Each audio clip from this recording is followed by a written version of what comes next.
আসসালামু আলাইকুম আঙ্কেল আন্টিরা। আজকে আমার আম্মুর হাতে রান্না করা মজাদার ছোট মাছের রেসিপিটি আপনাদের সঙ্গে শেয়ার করতে যাচ্ছি। তো চলুন শুরু করা যাক। এখানে কিন্তু আম্মু মাছগুলোকে সুন্দরভাবে ধুয়ে কেটে রেখেছেন। আজকের মাছটি কিন্তু শাপলা দিয়ে রান্না করা হবে, তাই এখানে আম্মু শাপলা সিদ্ধ করে আলাদা করে রেখে দিয়েছেন। এবার যে পাত্রে রান্না করা হবে সে পাত্রে পরিমাণ মতো তেল দিয়ে দিতে হবে, কিন্তু চুলা জ্বালানো যাবে না। এবার আম্মু দিয়ে দিলেন পরিমাণ মতো পেঁয়াজ। এখানে পেঁয়াজের পরিমাণটা একটু বেশি ব্যবহার করবেন।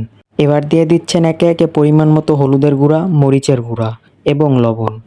এখানে প্রতিটি মশলা যে যার প্রয়োজন মতো ব্যবহার করবেন। এবার এগুলোকে সুন্দরভাবে হাত দিয়ে মাখিয়ে নিতে হবে। খুব ভালোভাবে মেখে নিতে হবে যাতে মশলাগুলো পেঁয়াজের সঙ্গে মিশে যায়, তাই এখানে আম্মু খুব সুন্দরভাবে মাখিয়ে নিচ্ছিলেন। এবার দিয়ে দিতে হবে সেদ্ধ করে রাখা শাপলা। আপনার কিন্তু অবশ্যই শাপলা সেদ্ধ করে নেবেন, তাহলে কিন্তু এর কালারটি সুন্দর হবে এবং রান্নার পর খেতেও মজা লাগবে। এবার শাপলা দিয়ে দেওয়ার পর আম্মু আবার মাখিয়ে নিচ্ছিলেন। এই পর্যায়ে আস্তে মাখাতে হবে এবং এখন দিয়ে দিলেন কেটে রাখা ছোট মাছগুলো। এবার ছোট মাছ দিয়ে আম্মু আবার আস্তে মেখে নিচ্ছিলেন। বেশি জোরে মাখানো যাবে না, তাহলে কিন্তু মাছগুলো ভেঙে যেতে পারে। তাই এখানে আপনারা খুব সুন্দরভাবে আস্তে মাখিয়ে নেবেন। এখানে কিন্তু মাখানো শেষ হয়ে গিয়েছে। এই পর্যায়ে কিন্তু চুলাটি জ্বালিয়ে দিতে হবে এবং ঢাকনা দিয়ে ঢেকে রাখতে হবে অল্প কিছুক্ষণের জন্য। এবার ঢাকনা তুললে দেখা যাবে তরকারি থেকে কিন্তু অটোমেটিক পানি বের হয়ে আসছে। এ পর্যায়ে হালকা করে নেড়ে দিতে হবে। এখন কিন্তু নাড়ার সময় অবশ্যই আস্তে নাড়তে হবে এবং সতর্কতার সঙ্গে নাড়তে হবে। বেশি জোরে নাড়লে কিন্তু মাছগুলো ভেঙে যাবে। এবার ঢাকনা দিয়ে আবার ঢেকে রাখতে হবে এবং অপেক্ষা করতে হবে অল্প কিছু সময়। এবার ঢাকনা তুলে আম্মু আবার হালকা করে নেড়ে নিচ্ছিলেন। আসলে এই ছোটো মাছ রান্না করতে কিন্তু বেশি সময়ের প্রয়োজন হয় না, খুব অল্প সময়ে এই রান্নাটি তৈরি করে ফেলা যায়।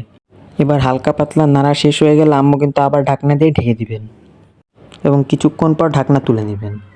এবার দেখা যাচ্ছে যে পানি বের হয়েছিল, পানির পরিমাণ কিন্তু আস্তে আস্তে কমে যাচ্ছে এবং নিচে লেগে যাচ্ছে। আপনারাও কিন্তু চেষ্টা করবেন মাছটি যাতে একটু নিচে লেগে যায় এবং হালকা পোড়া পোড়া একটা ভাব আসে, তাহলে কিন্তু মাছটি খেতে অন্যরকম একটা ফিল আসবে, সঙ্গে অন্যরকম একটি স্বাদও আসবে। এখানে আম্মু অপেক্ষা করছিলেন এবং পাশ দিয়ে হালকা করে নেড়ে দিচ্ছিলেন। দেখুন মাছটি কিন্তু প্রায় হয়ে এসেছে। এসব ছোট মাছ রান্না করতে কিন্তু বেশি সময়ের প্রয়োজন হয় না। 20 থেকে 25 মিনিট বা 30 মিনিট সময় নিলেই কিন্তু রান্না তৈরি করে ফেলা যায়। আমাদের রান্নাও কিন্তু প্রায় শেষ হয়ে গিয়েছে। এবার অপেক্ষা করতে হবে একটু নিচে যাতে লেগে যায়। এই ছোট মাছটি কিন্তু চচ্চড়ি করা হবে, তাই এখানে যে একটু পানি রয়েছে এই পানিটি শুকানো পর্যন্ত অপেক্ষা করতে হবে।